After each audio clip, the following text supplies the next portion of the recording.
Hello, students. Welcome to Smart World, a school of complete education. Today, we are going to learn this subject English and chapter 1.5 The Necklace. Warming up. Talking about myself. Write a few lines about yourself, your name, appearance, family, the place where you live, your school, your friends, neighbors, relatives, your likes, dislikes, hobbies, what you are good at, etc. Now create an imaginary persona for yourself.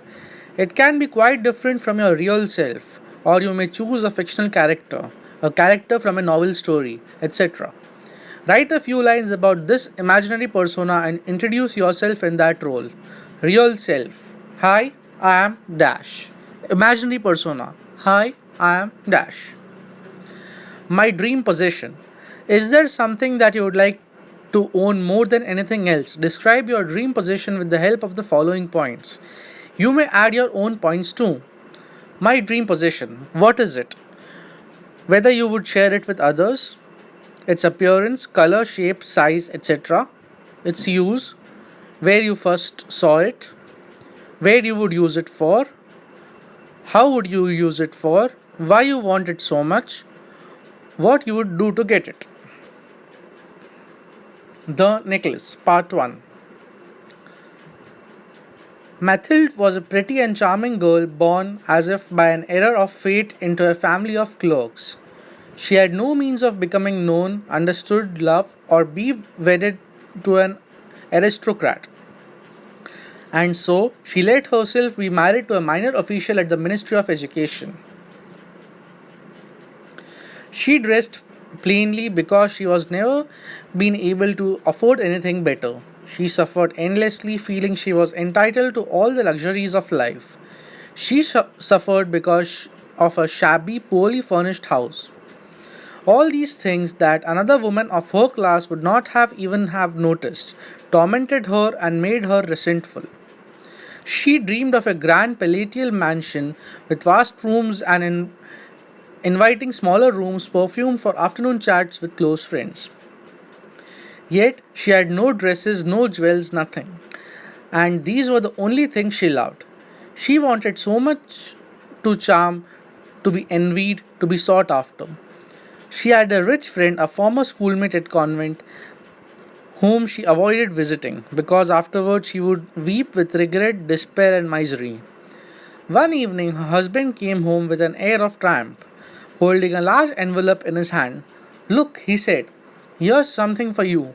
She tore open the paper and drew out a card on which it was printed the following words: The Minister of Education and MME George Rampenou requested the pleasure of M and MME Lozil Company at the Ministry on the evening of Monday, January 18th. Instead of being delighted as her husband had hoped, she threw the invitation on the table resentfully and muttered, What do you want me to do with that? And what do you expect me to wear if I go? He hadn't thought of that. He stammered, Why? The dress you go to the theatre in, it seems very nice to me. He stopped, stunned, distressed to see his wife crying. He shuddered. What's the matter? Let's see, Mathilde. How much would a suitable dress cost?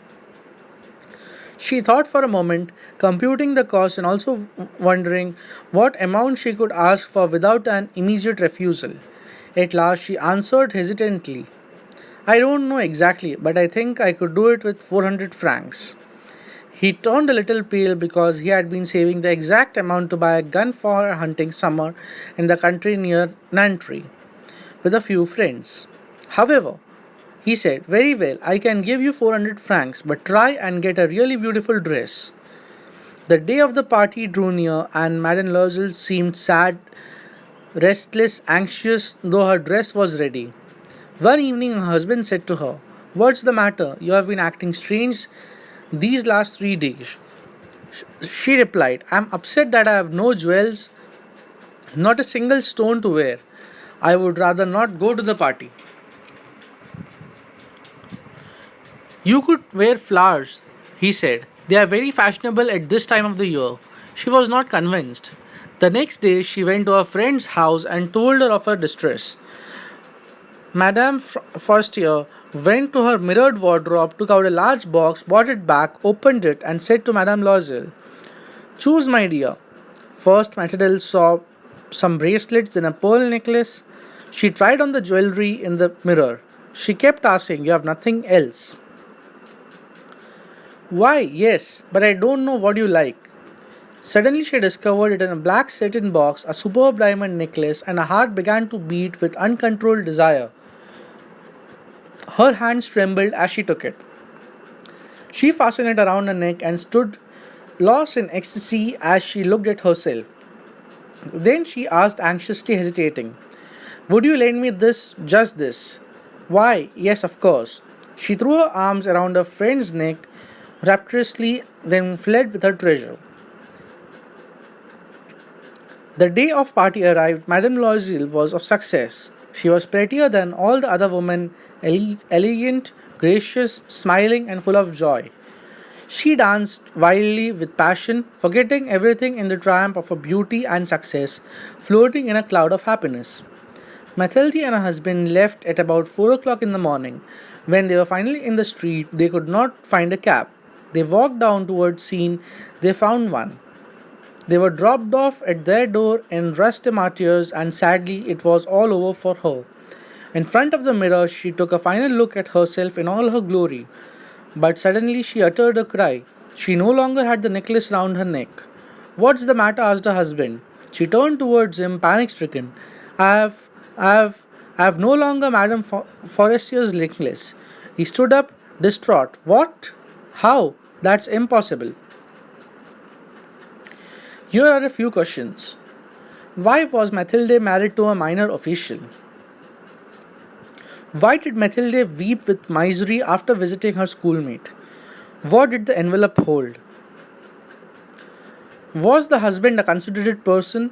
How do you know that? Why did Mathilde go to her friend's house and tell her of her distress? What did Madame Forestier's large box contain? Which sentences tell us that Mathilde greatly desired a necklace? Try to express the thoughts that have passed through Mathilde's mind on seeing the necklace, in Mathilde's own words. Think and answer. Why did Mathilde not notice the loss of her necklace earlier? Reflection. Is anyone entitled to all luxuries of life due to reasons of birth or other innate qualities?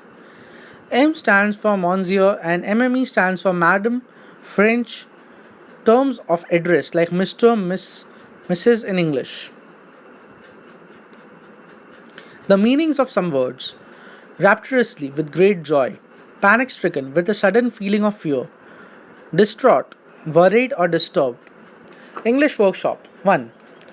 Read each of the following sentences aloud. Write who said it to whom. A. Look, here's something for you. B. Why the dress you go to the entire theatre in? C. I would rather not go to the party. D. Choose, my dear. E. You have something else?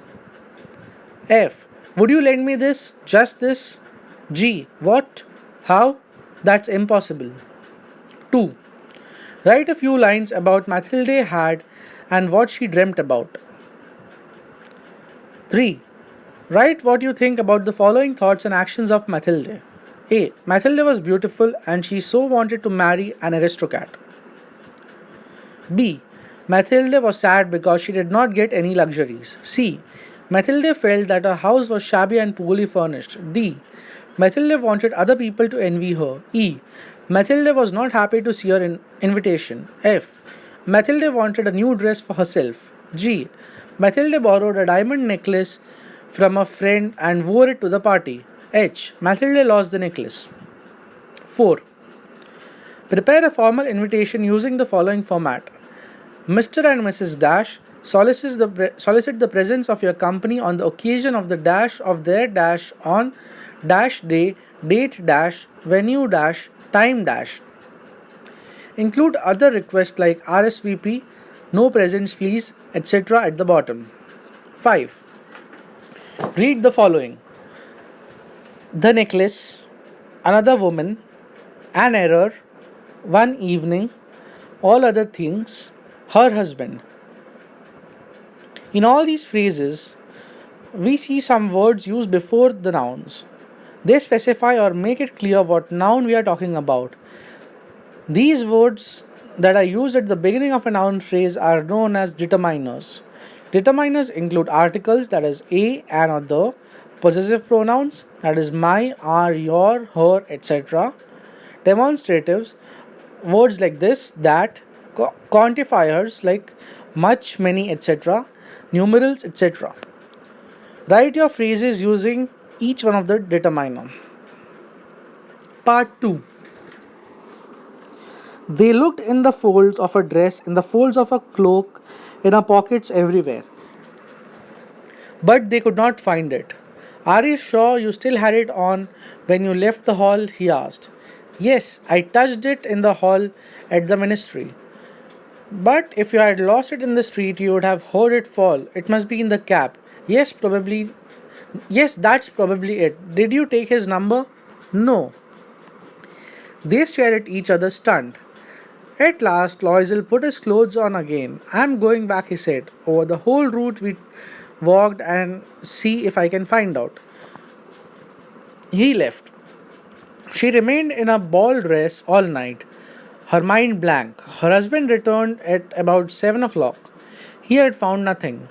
He went to the police, to the newspaper to offer a reward to the cab companies. Anywhere the tiniest glimmer of hope led him.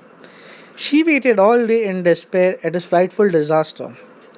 Loisel returned in the evening, a hollow, pale figure. He had found nothing. You must write to your friend, he said. Tell her you have broken the clasp of her necklace and that you are having it mended. It will give us some time to look some more. She wrote as he dictated. At the end of 1 week, they had lost all hope, and Loisel, who suddenly looked aged, declared, we must consider how to replace the jewel. And so they went from jeweler to jeweler looking for a necklace like the other one, consulting the memories, both sick with grief and anguish. In a shop at the Palais Royal, they found a string of diamonds which seemed to be exactly what they were looking for. It was worth 46,000 francs. They could have it for 36,000. So they begged the jeweler not to sell it for 3 days. And they made an arrangement that he would take it back for 34,000 francs if another necklace was found before the end of February. Loisel and 18,000 francs, which his father had left him. He would borrow the rest. And he did borrow. He gave notes, made ruinous agreements, dealt with every type of money lender. Then he went to get the new necklace and laid down on the jeweller's counter 36,000 francs. When Madame Loisel took the necklace back, Madame Forestier said coldly, you should have returned it sooner. I might have needed it. From then on, Madame Loisel knew the horrible life of the poor. But she played her part heroically. The dreadful debt must be paid. She would pay it. They dismissed their maid. They changed their lodgings. They rented a garret under the roof. She came to know the drudgery of housework, the odious labors of the kitchen. She washed the dishes of the dirty linen. She carried the garbage down to the street every morning and carried up the water, stopping at each landing to catch her breath and dressed like a commoner. She had to bargain at markets, quarrel, face insult over every miserable sou. Each month they had to pay some loans, renew others, get more time. Her husband worked extra every evening doing accounts for a tradesman, and often late into the night he sat copying a manuscript at 5 sous a page. And this life lasted 10 years. At the end of 10 years, they paid off everything, even the interest. Madame Loisel looked old now. Often she brooded over the past. What would have happened if she had not lost that necklace? How strange life is, how fickle. How little is needed for one to be ruined or saved. One Sunday, as she was walking in the Champs-Élysées, suddenly she saw Madame Forestier, still young, still beautiful, still charming. Madame Loisel felt emotional. Should she speak to her? Yes, of course. And now that she had paid, she would tell her all. Why not? She went up to her. Good morning, Jean. The other astonished to be addressed so familiarly by this common woman did not recognize her. She stammered, "But, madam, I don't know. You must have made a mistake." "No, I am Mathilde Loisel." Her friend uttered a cry. "Oh, my poor Mathilde, how you have changed. Yes, I have had some great times since I saw you, and many miseries, and all because of you." "Me? How can that be? You remember the diamond necklace that you lent me to wear to the ministry party?" "Yes, well, I lost it." "What do you mean? You brought it back?" "I bought you back another exactly like it, and it has taken us 10 years to pay for it. It wasn't easy for us, we had little, very little, but at last it was over, and I am very glad." Madame Forestier was stunned. "You said that you bought a diamond necklace to replace mine?" "Yes, you didn't notice then? They were very similar." And she smiled with proud and innocent pleasure. Madame Forestier, deeply moved, took both of her hands. "Oh, my poor Mathilde, mine was an imitation. It was worth 500 francs at most, adapted from the necklace by Guy de Manuspant." Here are a few questions. What efforts did Loisel make to find the necklace? What is implied in a hollow pale figure? Note the expressions: glimmer of hope, sick with grief and anguish. Meanings of the following words: cloak, a garment worn over other clothes.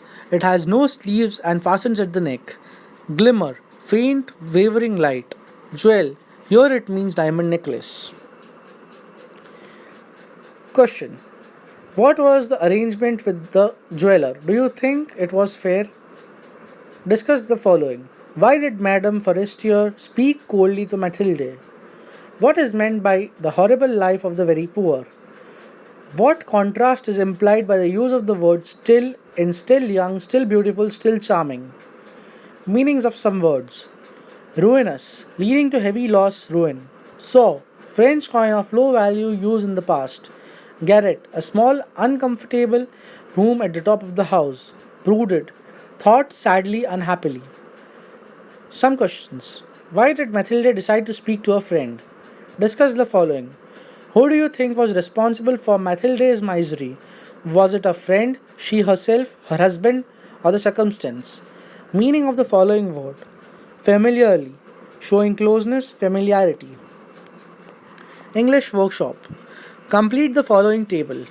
The first column is number, second column is utterance, third column is who said it, fourth column is to whom, fifth column is when. A. I touched it in the hall at the ministry. B. I'll give us time to look at some more. C. I might have needed it. D. You must have made a mistake. E. Well, I lost it. F. Mine was an imitation. These following sentences you have to know who said it, to whom, and when. 2. Write what you think about the following thoughts and actions of Mathilde. A. Mathilde despaired over the loss of her necklace. B. Mathilde wrote a note to her friend as dictated by her husband. C.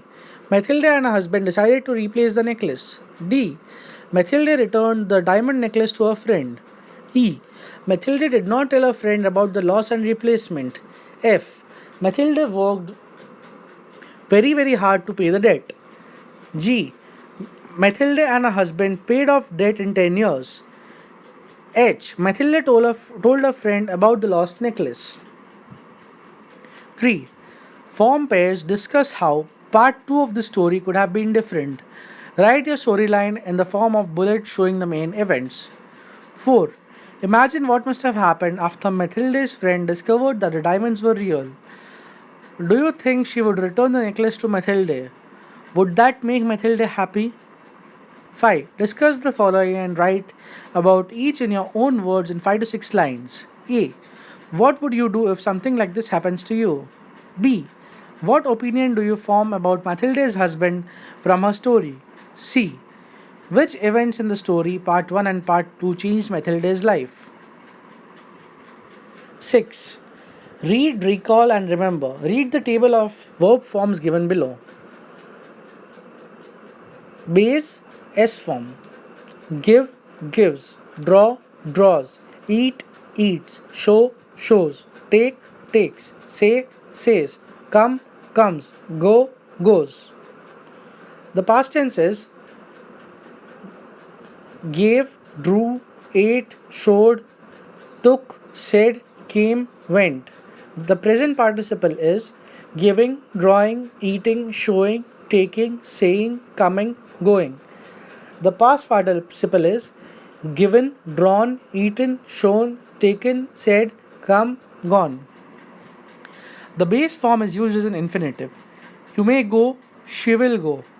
In orders, go home, and in simple present tense, I'll go to school, we go home. Do you go there every day? The children, they go up, etc.